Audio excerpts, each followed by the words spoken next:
نحمده ونصلي ونسلم على رسوله الكريم أما بعد فأعوذ بالله من الشيطان الرجيم بسم الله الرحمن الرحيم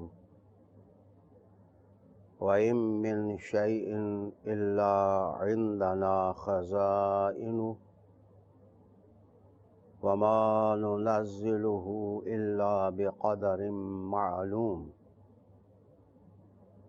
وأرسلنا الرياح لواقح وأنزلنا من السماء ماء فأسقيناكموه وما أنتم له بخازنين صدق الله مولانا العظيم وبلغنا رسوله النبي الكريم ونحن على ذلك من الشاهدين والشاكرين والحمد لله رب العالمين۔ قابل احترام ناظرین، آج ہمارا موضوع گفتگو بعون اللہ الوہاب آب زمزم ہے۔ قرآن حکیم فرقان مجید کی جو 2 آیتیں تلاوت کرنے کی سعادت حاصل کی ہے، ان کے معنی اور مطالب میں غور و فکر کی دعوت دوں گا۔ اللہ رب العالمین نے ارشاد فرمایا کہ کوئی شے ایسی نہیں، کوئی چیز ایسی نہیں مگر اس کا خزانہ ہمارے پاس ہے۔ ہم جو کچھ بھی اتارتے ہیں اس کا ایک معلوم اندازہ ہے، اور ہم ہی نے ہواؤں کو بھیجا جنہوں نے بادلوں کو زیر و زبر کر دیا، اور آسمان سے پانی اتارا اور اسے پینے کے قابل بنایا۔ تم لوگ اس کے خزانوں کے مالک نہیں ہو، یہ سب خزانے ہمارے ہیں۔ اللہ رب العالمین نے یہاں اس صورت کے اندر حضرت انسان کو اپنی مختلف نعمتیں یاد کرمائیں۔ پہلے رازقین کہا کہ تمہاری روزیوں کا مالک میں ہوں، اور ہر نعمت کی ایک قدر معلوم ہے، اور ہم جانتے ہیں کہ ہم نے کس کو کون سی نعمت کتنی دینی ہے۔ پھر ہواؤں کا اور پانی کا خصوصی ذکر اللہ تعالیٰ نے فرمایا۔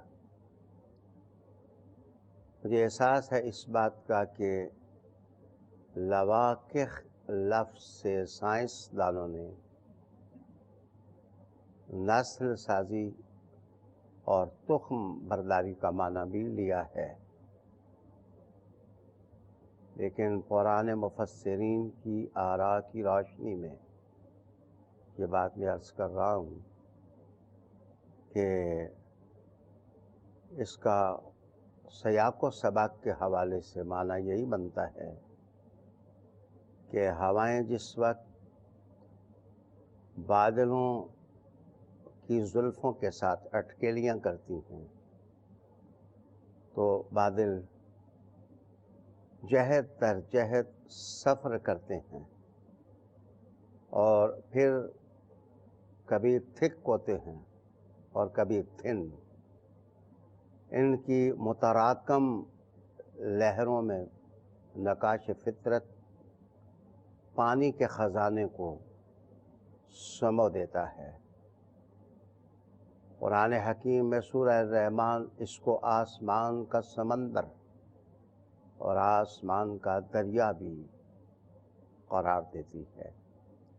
ناظرین، پانی قطروں کی صورت میں ہو یا بخارات کی صورت میں ہو یا بادلوں کی متراکم لہروں بحروں کی صورت میں ہو، اللہ کی نعمت ہے.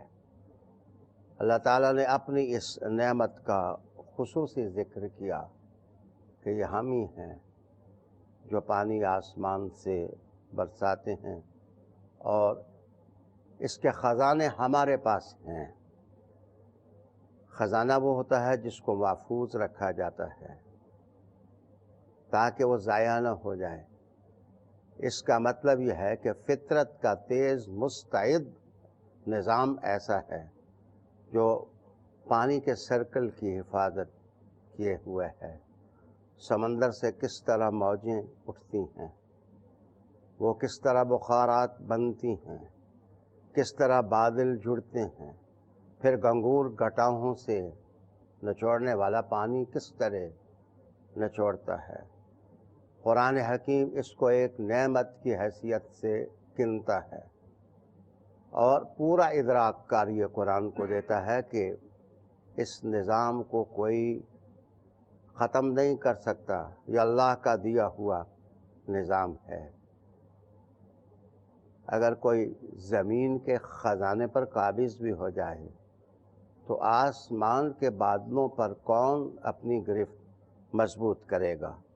یہ نعمت نقل کرنے کے بعد اللہ تعالیٰ نے ارشاد فرمایا وَإِنَّا لَنَحْنُ نُحْيِي وَنُمِيتُ وَنَحْنُ الْوَارِثُونَ، کہ یہ ہم ہی ہیں کہ ہم زندہ بھی کرتے ہیں مردوں کو اور ہم موت بھی دیتے ہیں. پانی کے ذکر کے بعد زندگی اور حیات کا ذکر کرنا ایک خاص معنی رکھتا ہے. وہ معنی یہ ہے کہ پانی کے اندر اللہ نے حیات اور زندگی رکھی ہے. پانیوں کی مختلف قسمیں ہیں. کبھی پانی سمندر میں موجزن ہوتا ہے، کبھی نہروں میں رواں دواں ہوتا ہے، کبھی چشموں میں اچھلتا ہے، کبھی آبشاروں میں گرتا ہے، کبھی بادلوں میں رقص کرتا ہے، کبھی ہواؤں کی دوش پر سوار ہو کر کے وہ اماکن الارض کے لیے تحفوں کا اہتمام کرتا ہے. رسالت محمد صلی اللہ علیہ وآلہ وسلم نے ارشاد فرمایا کہ ان تمام پانیوں میں سے سب سے خیر پانی، سب سے بہتر پانی آب زمزم ہے. رسالت محمد صلی اللہ علیہ وآلہ وسلم کا یہ ارشاد نص قطعی کی حیثیت رکھتا ہے. اس ارشاد کے بعد کوئی دوسری بات ذہن میں نہیں لائی جا سکتی. رسول اللہ علیہ السلام نے اس کو موئے مشرفہ یعنی مقدس پانی قرار دیا، بہترین پانی قرار دیا.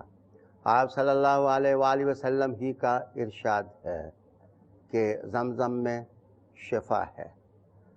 بیماریوں کے لیے اس کو شفا بنا دیا گیا ہے. آقا صلی اللہ علیہ وآلہ وسلم نے ہی ارشاد فرمایا کہ باقی سب پانیوں کے چشمے زمین پر ہیں، لیکن آب زمزم کا چشمہ جنت میں ہے. گویا کہ جنت کے پانیوں کی تاثیر رکھنے والا پانی ہے. یہ تعریفات رحمت عالم صلی اللہ علیہ وآلہ وسلم نے خود اپنی زبان نور سے فرمائی ہیں اور آپ صلی اللہ علیہ وآلہ وسلم ہی کا ارشاد ہے کہ زمزم صرف پیاس نہیں بجھاتا، زمزم بھوک کو بھی دور کرتا ہے. مختلف زائرین اور مجربین جو اس خطہ مقدس کی زیارت کر چکے ہیں وہ اپنے تجربات نقل کرتے ہیں. خصوصاً روڈ ٹو مکہ کے اندر اس کے مؤلف نے جب اس چشمہ حیوان کے کنارے آیا تو اس نے جس والہانہ اور مجذوبانہ انداز میں اس چشمے کی تعریف کی، وہ کہنے لگا کہ تجربہ، تاریخ اور روایت سب اس بات کی تائید کرتے ہیں کہ دودھ کے فائدوں سے بھی زیادہ فائدہ آب زمزم میں ہے، یعنی اس چشمے سے جو پانی رواں دواں ہوا ہے. ناظرین، ہم آب زمزم کی بات کر رہے ہیں. اس کی تاریخ کیا ہے اور یہ چشمہ کیسے جاری ہوا؟ میں ڈاکٹر اقبال کے ایک شعر کا حوالہ دینا چاہوں گا. آپ کہتے ہیں کہ سفر زندگی کے لیے برگ و ساز، سفر زندگی کے لیے برگ و ساز، سفر ہے حقیقت، خضر ہے مجاز، خضر ہے مجاز. حکیم الامت نے سفر کی برکتیں اپنے اس کلام میں بیان کی ہیں. وہ کہتے ہیں خضر علیہ السلام تو صرف مجاز ہیں، اصل برکتیں جو موسیٰ علیہ السلام کو حاصل ہوئیں وہ سفر کی تھیں. ناظرین، میں کہنا یہ چاہتا تھا کہ پیغمبروں کی زندگی میں حکمتوں کے سمندر معجزن ہوتے ہیں. ان کی سادی سی حیات آسمان کی کہکشانوں سے زیادہ روشنی دینے والی ہوتی ہے. اسی خاندان میں بھائیوں کا بکھیڑا بنا تو یوسف کے سر پر فطرت نے تاج شاہی سجا دیا. اور یہاں اسی خاندان کی دو عورتیں رقابت میں جس وقت ڈوبیں اور رقابت ابراہیم علیہ السلام سے تھی تو ابراہیم کو سفر پیش آیا اور خطہ حجاز کی ایجاد ہوئی اور عربستان سے لوگ واقف ہوئے اور بیت اللہ العتیق کی تاریخ جگمگاتی ہوئی کتابیں پڑھنے والوں کے سامنے آئی. آج بھی جو تورات ہے وہ اس خطے کا ذکر کرتی ہے، صرف ہم اس کو فاران بولتے ہیں اور تورات اس کو لکھتی ہے پاران. تو پاران سے مراد یہی خطہ نور ہے، یہی ارض نور ہے، یہی ارض رحمت ہے. تورات میں بڑے والہانہ انداز میں حضرت اسماعیل علیہ السلام کا ذکر کیا اور ذکر کرتے ہوئے کہا کہ اولو العزم تھے، عظیم اللہ کے نبی تھے، فطرت نے ان کو بہت بڑا بنا دیا تھا. دلچسپ لفظ زیر غور ہیں. انہوں نے کہا کہ ان کی اولاد میں سے 12 امام پوری دنیا میں فیض بانٹیں گے. میں نظر حیرت ہی سے اس موضوع کو تشنا چھوڑ کے آگے بڑھوں گا کہ تورات نے جن 12 اماموں کا ذکر کیا ہے وہ کون لوگ ہیں، وہ 12 نقابہ کون لوگ ہیں. ہم نے کتابوں کے لفظوں کے سمندر میں نہیں ڈوبنا، ہم نے اپنے سننے والوں کو آب زمزم پلانا ہے اور اس چشمہ حیوان کے کنارے ان کو لے جانا ہے. ابراہیم علیہ السلام کو سفر پیش آیا. حضرت ہاجر یا حاجرہ آپ کی معیت میں تھیں. اسماعیل علیہ السلام اللہ نے جب ان کو عطا کیے تو یہ اپنے نومولود فرزند کو اپنی ماں کے ساتھ بحکم الہی اس دشت اور اس بیاباں میں وادی غیر ذی زرع میں چھوڑ کر واپس ہوئے. تو وفا شہار بیوی نے پوچھا کہ مجھے کس کے سہارے چھوڑ کے جا رہے ہیں؟ حکم یہ تھا کہ ابراہیم نے بولنا نہیں ہے. آپ نے زبان نور اپنے منہ میں بند کر لی وفا شعار بیوی مانا پا گئی کہ اللہ کا حکم ہے کہ آپ ہمیں یہاں چھوڑ کے جائیں تو ہم راضی ہیں آپ کے اس فیصلے پر۔ ہم اللہ سے امید یہ رکھتے ہیں کہ اللہ ہمیں ضائع نہیں کرے گا۔ ابراہیم خلیل اللہ نے ایک چھاگل پانی کی اور ایک زنبیل کھجوروں کی اپنی بیوی کو دی، اور واپسی کا سفر آپ نے فلسطین کی طرف یا الخلیل کی طرف یا اپنے آبائی علاقے کی طرف آپ نے شروع کر دیا۔ اب ایک ہاجرہ تھی اور ایک اسماعیل۔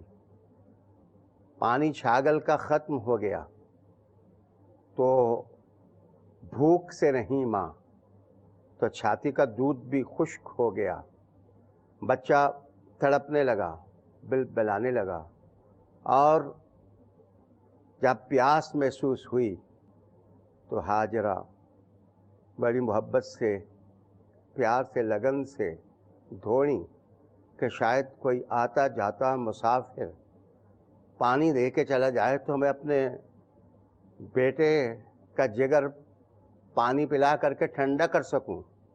لیکن آج جیسے راہیں مسافروں کو کھا گئیں اور پانی اس دشت غربت نے اپنے اندر کھینچ لیا، آزمائش کی کتاب کھل گئی اور زمین آسمان بنانے والا اپنے وفا شہاروں کے وفا کے نقوش دیکھنے لگ گیا کہ میں دیکھتا ہوں کہ یہ تقدس معاب قافلہ ہے جس کے کے تخلیق سے ایک قوم اور ایک امت پیدا ہوگی۔ آج اس کا کردار لوگوں کے لیے قابل ملاحظہ ہے اور دیکھنے والا ہے۔ لیکن ہاجرہ کبھی جبل ابو قبیس کی طرف دوڑتیں اور صفا کی چوٹی پر چڑھ جاتیں، کبھی مروہ پر جاتیں، کبھی وادی میں اترتیں تو قدم خود بخود تیز ہو جاتے کہ شاید پانی کا کوئی سراغ مل جائے، اور کبھی آتیں، کبھی جاتیں، کبھی ایک پہاڑی کی چوٹی پر قدم رنجا فرماتیں، کبھی دوسری پہاڑی کی چوٹی پر چڑھتیں، کبھی بیٹے کے پاس آتیں، اور جس وقت وہ ایڑیاں رگڑ رہے ہوتے اور تڑپ رہے ہوتے، ماں کی مامتا اللہ کے سامنے دامن التجا اور مناجات پسار دیتی کہ اے ہمیں یہاں چھڑوانے والے، تیرے ہر حکم میں بہتری ہے، تیری حکمت ظاہر ہوگی۔ لیکن کچھ اس خلوص سے صفا اور مروہ کے درمیان وہ دوڑیں کہ آسماں والے کو ان کی یہ خلوص کی ادا پسند آ گئی، اور قیامت تک حاجیوں اور زائرین کو حکم ہو گیا کہ وہ اسی طرح صفا اور مروہ کے درمیان دوڑیں اور اظہار خلوص کریں۔ تمہارا نقل اتارنا ہاجرہ کا تمہارے قبولیت دعا کی نشانی بن جائے گا، اور تمہاری عبادت کی قبولیت کا وہ صحرا بن جائے گا۔ الغرض ہاجرہ آئیں تو دیکھا کہ اسماعیل کے پائنتی کوئی شخص ایک نورانی تشخص لیے کھڑا ہے۔ آپ نے پوچھا آپ کون؟ انہوں نے کہا میں جبرائیل ہوں۔ تو امید بندھی اور کہا کہ آپ حالت بچے کی بھی دیکھ لیں اور میری بھی دیکھ لیں، اس کا تڑپنا بھی دیکھ لیں۔ جناب پرے جبرائیل کے اثر سے زمین کٹی پھٹی اور اس کے جگر سے ایک چشمہ رواں دواں ہو گیا، اور وہ اس جوبن کے ساتھ اور اس شباب کے ساتھ پھوٹا کہ ہاجرہ نے اس کو اپنی آغوش میں لے کر کے ریتلے کنکروں سے ایک بندی سی بنائی اور زبان سے کہا کہ زم زم، اے پانی رک جا رک جا۔ رسالت مآب صلی اللہ علیہ وآلہ وسلم نے ارشاد فرمایا تھا کہ اگر ہاجرہ اپنے نسوانی ہاتھوں سے وہ بندی بنا کر کے اپنی زبان سے نہ کہتی زم زم رک جا، تو یہی پانی دریا بن جاتا، اور یہ رواں دواں دریا قیامت تک پھر اس کی رفتار کو کوئی روک نہیں سکتا تھا۔ اس کے خزانے کی طرف رسالت مآب صلی اللہ علیہ وآلہ وسلم نے، اس کے مٹھاس کی طرف رسول کریم صلی اللہ علیہ وسلم نے اشارہ فرمایا تھا۔ اسی پانی کے معاملے میں یہ بتاتا چلوں کہ جب پانی اس وادی غیر ذی زرع میں مل گیا تو ایک قافلہ گزرا بنو جرہم کا، تو انہوں نے اجازت چاہی حضرت ہاجرہ سے کہ اگر اجازت ہو تو ہم یہاں رہنے لگ جائیں۔ تو تھوڑا وقت گزرنے کے بعد اجازت ہو گئی تو وہ یہیں رہنے سہنے لگے۔ ان میں ایک عمر بن حارث نامی شخص تھا، انتہائی صالح نیک شخص تھا، اور اسی کی وجہ سے بنو جرہم کے ساتھ اسماعیل کی رشتہ داری بھی ہو گئی، اور رشتہ داری ہونے کے بعد آپ ایک اچھی اور خوبصورت زندگی بسر کرنے لگے۔ لیکن ابھی امتحانات کی تلخ وادیاں آگے تھیں، ابراہیم علیہ السلام نے واپس ہونا تھا، ایک تیسری جہت آپ کے اسوہ کی شروع ہونی تھی۔ لیکن ناظرین، میں یہاں رک کے پھر عرض کروں گا کہ بنو جرہم کے اندر آہستہ آہستہ بدکاریاں آ گئیں، برائیاں آ گئیں، اور وہ گناہ کرنے لگے۔ ان کے قائد نے سوچا کہ کہیں اللہ کا عذاب ہم پر نازل نہ ہو جائے، تو خصوصاً بنو خزاع اور بنو جرہم کی جنگیں اور قتل و غارت اس قوم کو تباہ کرنے کی طرف دھکیلنے لگ گئے۔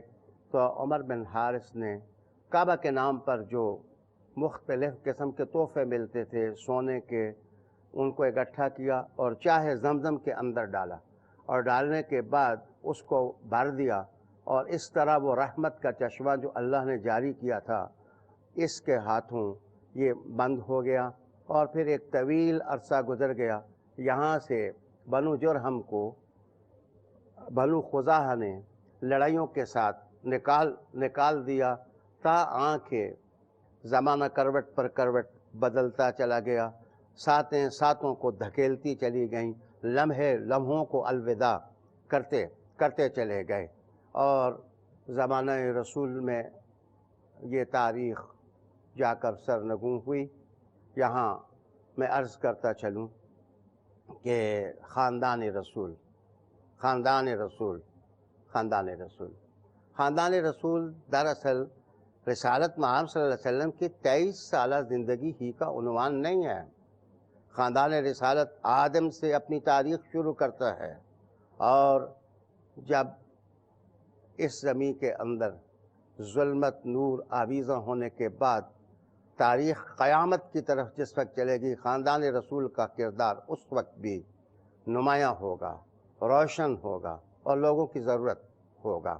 یہاں میں عرض کروں کہ آب زمزم کا یہ چشمہ خشک ہونے کے بعد بہت سارے مسائل دے گیا یہاں کے رہنے والوں کو۔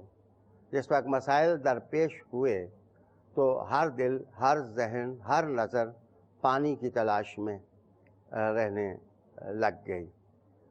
بات تھوڑی آگے بڑھانے سے پہلے میں ڈاکٹر جو ایموتو جاپان کا ڈاکٹر ہے اس کی بات کو ٹچ کروں گا۔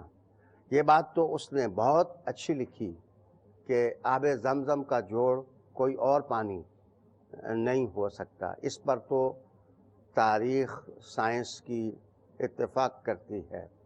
پوٹاشیم، میگنیشیم کلورائڈز اور یہ ساری چیزیں جس کثرت کے ساتھ اس پانی میں پائی جاتی ہیں، کسی اور پانی میں یہ ایلیمنٹس نہیں پائے جاتے ہیں۔ طاقت، انرجی، شفا کے اعتبار سے یہ بہترین پانی ہے۔ لیکن مسلمانوں کے اندر یہ جو ڈبل قسم کی بات عام کر دی گئی، برطانیہ کے محققین نے یہ کہا کہ آب زمزم پینے سے کینسر جنم لیتا ہے، سوائے تعصب کے اور کوئی حقیقت اس بات میں نہیں۔ اور ایموتو نے یہ لکھا کہ پانی ایک جاندار مخلوق ہے۔ اگر پانی جاندار مخلوق ہے تو اس کا کہنا یہ ہے کہ یہ تاثر لیتا بھی ہے، تاثر دیتا بھی ہے۔ اگر اس کی لہروں کے ساتھ باتیں کرو تو یہ باتیں سمجھتا بھی ہے اور باتیں سمجھا بھی لیتا ہے۔ خصوصاً وہ آب زمزم پینے سے پہلے بسم اللہ الرحمن الرحیم پڑھنے کی برکتوں پر بحث کرتا ہے۔ اس کے جذبات میں قابل داد سمجھتا ہوں، لیکن یہاں میں صرف اتنا عرض کروں گا کہ پانی کو جاندار سمجھنے سے اگر لوگوں میں یہ رائے عام ہو گئی کہ پانی جاندار ہے، وہ باتیں کرتا بھی ہے، سنتا بھی ہے، تو حماموں کے اندر لوگوں کے لیے نہانا مشکل ہو جائے گا۔ وہ قوم جو جنوں کے چمٹ جانے سے جو توہم کا شکار ہوتی ہے، اس کے لیے کسی ٹھنڈے پانی میں نہانا، کسی پانی کو پینا، یہ ایک مشکل تر بات ہوگی۔ ہمیں ادھر ہی رک جانا چاہیے جدھر ہمیں حضور نے چھوڑا ہے۔ رحمت عالم صلی اللہ علیہ وآلہ وسلم کی سیرت اور آپ کا اسوہ ہمارے لیے روشنیاں بکھیرتا ہے۔ ناظرین، رحمت عالم علیہ السلام ایک دن اس چشمہ کے کنارے آ کر کے آپ نے اپنا لہاب دہن ڈالا تھا، اور لہاب دہن ڈالنے کے بعد رسول اکرم صلی اللہ علیہ وآلہ وسلم نے اس کو شفا قرار دیا تھا۔ یہاں میں یہ عرض کروں گا کہ آب زمزم کا چشمہ جو ہے وہ صرف اور صرف اسماعیل علیہ السلام کی ایڑیوں اور پرے جبرائیل کا اثر اور تاریخ ہی نہیں رکھتا، بلکہ یہ محمد صلی اللہ علیہ وسلم کے لہاب کا خزانہ بھی اپنے اندر سموئے ہوا ہے۔ مسلمانوں کے لیے تو حضور صلی اللہ علیہ وآلہ وسلم کی نسبت سب سے بڑی نسبت ہے۔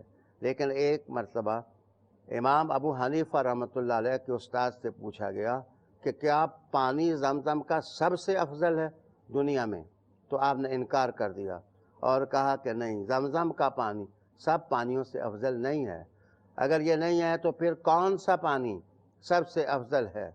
تو آپ نے فرمایا جو حضور کی 5 انگلیوں سے پانی جاری ہوا تھا وہ زمزم سے بھی افضل ہے، اس لیے کہ یہ پانی اگر رواں دواں ہے زمزم کا تو جنت کا چشمہ ہے، لیکن جو پنجہ رحمت سے پانی جاری ہوا ہے وہ تو وجود محمد صلی اللہ علیہ وآلہ وسلم کا اثر رکھتا ہے۔ ناظرین، میں یہاں تک پہنچا تھا کہ یہ پانی کا چشمہ بند کر دیا گیا، اس کے اندر دولت، سونا اور چاندی ڈال کر کے، اس میں مٹی ڈال کر کے اس چشمے کو بند کر دیا، اور دراصل ڈر لگا عمر بن حارث کو کہ کہیں اللہ کا عذاب نہ نازل ہو جائے۔ تو یہاں تک کہ خاندان رسالت، جس کا حوالہ دے کر میں ماضی میں کھو گیا یا قرآن حکیم میں کھو گیا، میں وہ حوالہ دینا چاہوں گا کہ حضرت عبد المطلب سے پھر اس چشمے کی تاریخ جو ہے وہ شروع ہوتی ہے۔ حضرت عبد المطلب نے خواب میں دیکھا کہ آپ کو کہا گیا کہ آپ طیبہ کھودو، آپ طیبہ کھودو۔ تو حضرت عبد المطلب کو معنی آتا تھا کہ اس کا معنی پاکیزہ ہوتا ہے، لیکن آپ اس کو سمجھ نہ پائے کہ یہ اشارہ خواب کے اندر کس چیز کی طرف کیا جا رہا ہے۔ پھر آپ کو کہا گیا برہ کھودو، تو برہ نیکوکاروں کو کہتے ہیں۔ تو حضرت عبد المطلب برہ کا معنی وفا شہار اور نیک اور صالح کا معنی تو سمجھ گئے، لیکن کھودنے کا معنی آپ کے ذہن میں تازہ نہ ہو سکا۔ پھر آپ نے خواب میں دیکھا اور آپ کو کہا گیا کہ مدنونہ کھودو۔ تو مدنونہ کھودنے کا جس وقت کہا گیا، اس کا معنی ہوتا ہے مخصوص شے کا خزانہ۔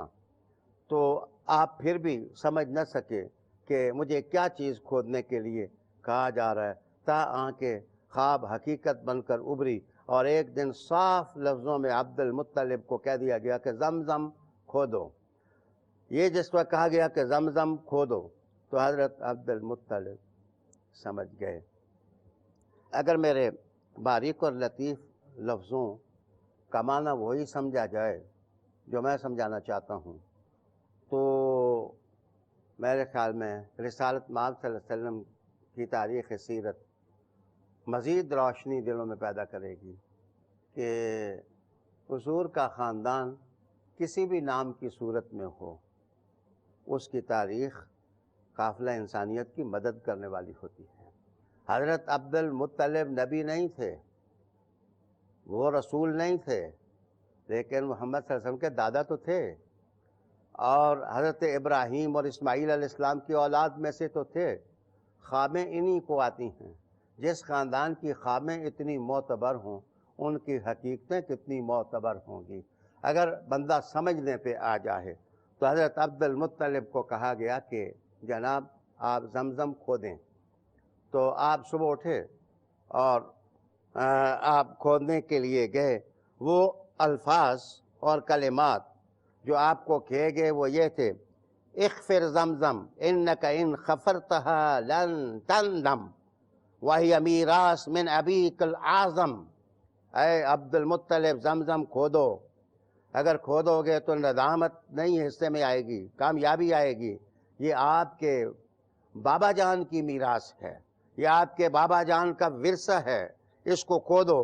لا تنزف ولا تزم نسک الحجیج الاعظم یا تسک الحجیج الاعظم۔ اے عبد المطلب اس پانی کو کھود کر نکالو اور حاجیوں کو خوب پلاؤ اور خوب پلاؤ۔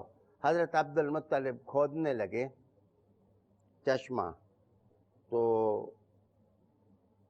قریش کے مختلف لوگ مزاحم ہوئے کہ ہم نہیں کھودنے دیں گے، اس میں ہمارا بھی حصہ ہے۔ تو حضرت عبد المطلب نے اپنے بیٹے حارث کو کہا کہ ان لوگوں کو ذرا روک کے رکھو اور میں اتنی دیر میں اس چشمے کو کھود لوں گا۔ تو واہ واہ، یہ مطلبیوں اور ہاشمیوں کی تاریخ بھی واہ واہ ہے، ایک بندہ بھی ہو تو پورے لشکر کو روک سکتا ہے، اور یہ ماضی کی تاریخ میں بھی جگمگاتی ہے اور یہ حضور کی تاریخ میں بھی ایسے ہی ہوا ہے کہ احزاب کے موقع پر ایک ہی نہیں تھا جس کو رسول کریم علیہ السلام نے کہا تھا جس نے سارے کا سارا ایمان دیکھنا ہو وہ علی کو دیکھ لے، اور جس نے سارے کا سارا کفر دیکھنا ہو وہ اس طرف دیکھ لے۔ ناظرین، حضرت عبد المطلب نے حارث کو کہا کہ روک کے رکھو ان کو۔ جب ان کو روک کے رکھنے کے لیے وہ مصروف ہوئے تو قوم نے کہا کہ اس بات پر متفق ہو جاتے ہیں کہ سفر کرتے ہیں شام کی طرف، کسی بڑے عالم سے پوچھ لیتے ہیں۔ عبد المطلب نے کہا لڑائی بند، میں اس پر متفق ہوں۔ آپ سفر پر نکلے تو راستے میں ایک سنگلاخ علاقہ پڑا، چٹانوں والا علاقہ پڑا، وہاں پانی نہیں مل رہا تھا، موت چار طرف سے اس قافلے کو گھیر گئی۔ حضرت عبد المطلب نے پہلے تو رائے یہ دی تاکہ مسئلے کی سینسیٹیوٹی لوگوں کے ذہن میں آپ ڈال دیں۔ آپ نے کہا کہ ایک گڑھا کھودو، اس کا نام موت کا کنواں رکھو اور سارے اس میں بیٹھ جاؤ، انتظار کرو۔ اگر تمہاری زندگی میں خالق کائنات کو کوئی دلچسپی ہوئی تو تمہارے لیے پانی پیدا کر دے گا، اور نہیں تو پھر موت کو قبول کرو۔ آپ خود بھی گڑھا کھود کر بیٹھ گئے۔ تو وہ جس نے خواب میں کہا تھا وہ پھر بولا اور کہا کہ ان کو سواریوں پر بٹھاؤ، عبد المطلب تمہاری سواری کے قدموں کے نیچے سے چشمہ جاری ہو جائے گا۔ جب یہ چشمہ جاری ہوا تو ساری قوم متفق ہو گئی کہ جس ذات نے یہاں پانی دے دیا ہے زمزم بھی تمہارا ہے۔ واپسی ہوئی اور پھر یہ آب زمزم کا چشمہ عبد المطلب نے کھودا، پھر رواں دواں ہوا پانی، میٹھا پانی۔ اسی چشمے میں جبرائیل نے معراج کے موقع پر رسول پاک صلی اللہ علیہ وسلم کا قلب منیر دھو کر کے جو دھون تھا وہ اسی چشمے میں ڈالا تھا۔ ناظرین، اب اس کا معنی یہ ہے کہ آب زمزم جو ہے وہ کوئی ایک نسبت نہیں رکھتا، وہ تاریخ کی کوئی ایک جہت نہیں رکھتا۔ ہاجرہ کا لمس بھی ہے، اس میں اسماعیل علیہ السلام کی تڑپ بھی ہے، اس میں ماضی کی تاریخ بھی ہے، اس میں نیکیوں کا سبق بھی ہے، اس چشمے کے اندر شفا کی لہر بھی ہے، اس میں قناعت کا سبق بھی ہے، اس میں اللہ خالق تمام پانیوں کا ہے، وہ جس کو جو تاثیر دینا چاہے۔ اس میں یہ اثر بھی ہے، اسوہ رسول بھی ہے، سیرت نبی بھی ہے، محمد صلی اللہ علیہ وسلم کے قلب مبارک کا دھون بھی ہے، آپ کا لحاب مبارک بھی ہے۔ آب زمزم جو پیتا ہے، رسول پاک صلی اللہ علیہ وسلم فرمایا جس کے لیے پیے گا اللہ اس کو وہی حاجت عطا فرما دیں گے۔ یہی وجہ ہے کہ حضور صلی اللہ علیہ وسلم اس کے پینے کے بعد شفا کی دعا فرماتے تھے۔ اللہ تعالیٰ اس متبرک عظیم فضیلت مآب تاریخی پانی کے اثرات ایسے نصیب فرمائے کہ ہم بھی خوب اور خوب جا کر کے یہ پانی پئیں اور خوش ہوں۔ نیکیاں کریں، کعبے کا طواف کریں، دل کو دھوئیں، جگر کو ٹھنڈا کریں اور اپنے مصطفیٰ کریم صلی اللہ علیہ وآلہ وسلم کی سیرت سے مستفید ہوں۔ اے اللہ کرم فرما، ہمیں حضور صلی اللہ علیہ وسلم کی سیرت متبرکہ کی روشنی عطا کر دے۔ وآخر دعوانا ان الحمد للہ رب العالمین۔